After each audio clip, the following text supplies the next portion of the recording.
Yeah, thank you very much. Thank you very much for inviting me and wanting to listen to me. I thought I'm not going to speak about the UN today, but I speak about the European Union because this is a war that takes place on European soil.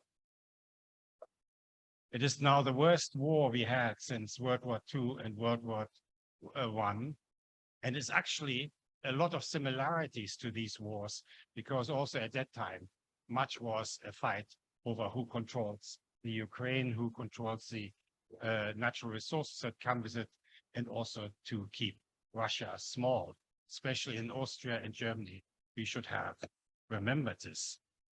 Although this is the worst war we have since the Second World War, that is also the first war in which nuclear weapons play a strategic role.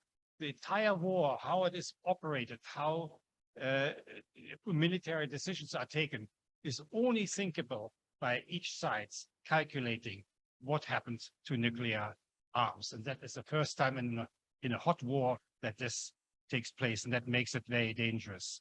So one would assume that the European Union, being the largest grouping of states in Europe, should be for peace and not for war.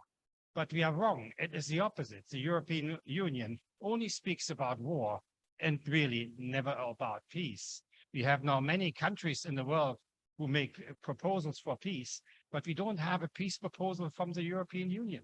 Although it is our continent, we are the first one who will suffer.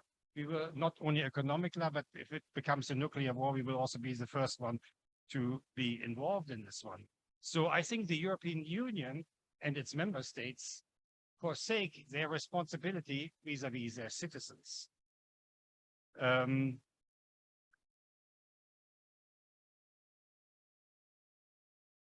When we look at the press the last days, there's a speculation that now the great counteroffensive has begun, something we speak almost a year already for. So we assume, or we were told, this is now going to be the battle that will decide everything. The main battle is coming now, and this is showing how weak we are in Europe, because we allow now the battlefields, the killing fields, to decide what the future of Europe is, and not any rational behavior, not any negotiations, not what we want to plan. So it will be now Leopard 2s against some Russian tanks, and I don't know all these technical things. It is an absolute perversion that we allow the battlefield to start to decide about how we are going to live together in Europe in the future.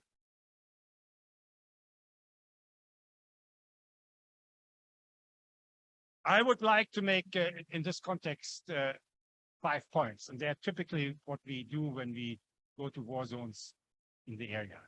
There's something which I've never seen here before, and that is that the general public in Europe is completely absent from the war, although it's next door. And it is great, it impacts us already and will impact us even more in the future. When you go around, it's even this year less than it was last year. Now I'm hardly invited anymore. People at parties I go to speak to, when we see elections in Europe, in Netherlands, where my wife comes from, it's a peasants' party who wins the big elections. It's about something about what they do with their farmers, which is surely important. But when you go to Heidelberg, where my son is a university study, we don't see even Ukrainian flags. I mean, there's also not anymore. We don't see any peace flags. There is nothing. The parties I'm going in, I have a lot of contacts. You know, people don't want to speak about the war anymore. And this is in Europe, a very dangerous thing. It's so dangerous because as an effect, as a result of this whole thing, we have given over the power to a very small political elite and political parties in our think tanks, which I think is almost worse than the military, and of course in our media.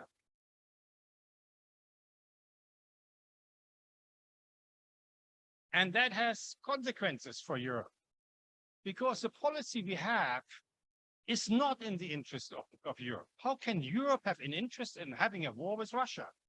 Why have we, over all these years, done nothing to prevent it?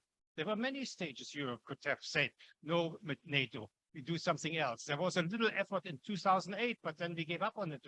There was a little effort with the Minsk too, and now we know from Merkel and Hollande that it wasn't actually meant for real. So Europe has not even tried to prevent the war. When we had possibilities to negotiate, for instance, on the letter from Russia in December 2021, Europe did not come up and say, we want to negotiate. When we had the peace negotiations between Ukraine and Russia, which had this 10-point plan, which was a perfect plan, nobody in Europe spoke up to support these direct negotiations. And that's why we have the war. And that is why Europe, the European Union, is heavily responsible for all the killings that has happened since this time. They cannot say that it's something that's only with Russia. That's also a thing from our side. It becomes even worse when you, and I have a lot to do with the United States and think tanks because I'm not invited. Today, I would say that the main escalating force of this war is coming from Europe, not anymore from the United States. It is Europe that still speaks that there can't be peace negotiations until Russia agrees that they have lost the war. It is still Europe who doesn't agree on any ceasefire because it says we can't have a ceasefire line inside the country. Not in the United States. You find a lot of politicians who speak very differently about sourcing. It is now Europe who sends long-range, with UK, of course, together, long-range missiles into Ukraine, something the US didn't do. It is all the tanks they fight with. They come from us, German. It's German technology. We are known for our tanks. And Uranian ammunition, it's not the United States. It's Europe who sends it in. And the attack drones, most of them come from Europe. And the F-16 fighter planes, even if they're US-made, it's Europe who wants to send them over there. So we have a Europe that has begun to escalate. But for what? What do they expect in this offensive to happen? The most likely scenario is that there will be a year or many months of fight and many people die, and really on the border, nothing changes much. It's one of them. The other thing is that Russia will win. Ukraine becomes start and they will take more territory. Is this what we want? What do this take risk? The other is that Ukrainian wins and Russia is cornered. And then we have, of course, the risk that Russia will retaliate with nuclear war. What is it we want to have? What is it we can win on the battlefield that we couldn't win by negotiations if we are all rational individuals?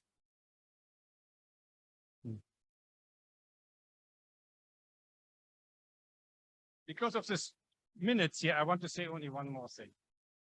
Our press is full, and our prime ministers and chancellors and all the people we have there say us we are there to help the Ukraine.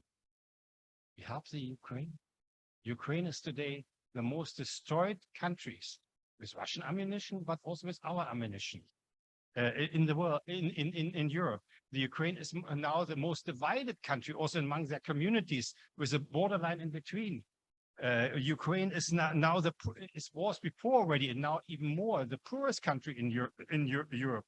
It is a country which has lost probably 30% of its population since independence, and a movement that increased. So it's a depopulated country. It's a country which doesn't have any economy anymore. And of course, nobody can tell me that they fight corruption during a wartime. That doesn't exist. It must be still the most corrupt country in the world, and it is the most indebted country in the world, because many of the things we send them, they sign that they will pay it back for it, which they will not be able to do. And it is the most militarized country in Europe. What country is this going to be? It will cost us hundreds of billions of dollars to reconstruct, to bring it together. And I can tell you already now, to all the Ukrainian friends we have, you won't see anything of this one, because the moment the war is over in one way or another, you will forget this very, very quickly. And you will see that you have been not only being betrayed by Russia, but also by us.